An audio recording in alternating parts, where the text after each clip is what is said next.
Hello ಪುಟಾಣಿಗಳೇ, ಇವತ್ತು ಕೂಡ ನಿಮ್ಮ ಮುಂದೆ ಇನ್ನೊಂದು 3D ಕತೆ ತಂದಿದ್ದೀನಿ. ಅದು ಯಾವ ಕತೆ ಗೊತ್ತಾ?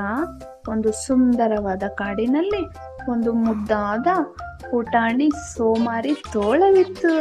ಅದಕ್ಕೆ ಸಿಕ್ಕಾಪಟ್ಟೆ ಹಸಿವಾಗ್ತಾ ಇತ್ತು. ಆದ್ರೆ ಆಹಾರ ಹುಡ್ಕೋಕೆ ಅದಕ್ಕೆ ತುಂಬಾ ಸೋಮಾರಿತನ. ಹೀಗೆ ಒಂದು ದಿನ ಹಳ್ಳಿಯ ದಾರಿಯಲ್ಲಿ ಹೋಗುವಾಗ ಗೋಡೆ ಮೇಲಿದ್ದ ಒಂದು ಚಂದದ ಚಿನ್ನದ ಗಂಟೆಯನ್ನು ನೋಡಿತು.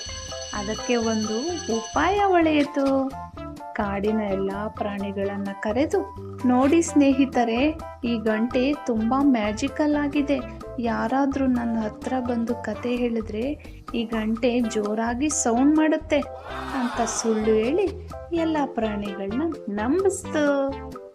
ಪಾಪ ಪ್ರಾಣಿಗಳು ತೋಳದ ಮ್ಯಾಜಿಕ್ ಕತೆ ಕೇಳಲು ದಿನ ಅದಕ್ಕೆ ರುಚಿಯಾದ ಹಣ್ಣುಗಳನ್ನ ತಂದು ಕೊಟ್ಟವು. ತೋಳ ಅಂತೂ ದಿನ ಆಪಲ್ ತಿನ್ನುತ್ತಾ ಮಜವಾಗಿ ಕಾಲ ಕಳೀತಾ ಇತ್ತು. ಹೀಗಿರೋವಾಗ ಒಂದಿನ ಏನಾಯ್ತು ಗೊತ್ತಾ ಪುಟಾಣಿಗಳೇ?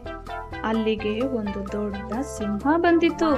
ಸಿಂಹ ಜೋರಾಗಿ ಗರ್ಜಿಸಿತು. ಎದರಿದ ತೋಳ ಗಂಟೆಯನ್ನು ಬಿಟ್ಟು ಉಳಿದ ಪ್ರಾಣಿಗಳನ್ನು ಬಿಟ್ಟು ಗೊಳ್ಳು ಅಂತ ಅಳುತ್ತಾ ಓಡಿ ಹೋಯ್ತು. ಆಗ ಪ್ರಾಣಿಗಳಿಗೆ ತೋಳ ಮಾಡಿದ ಮೋಸ ಗೊತ್ತಾಯ್ತು.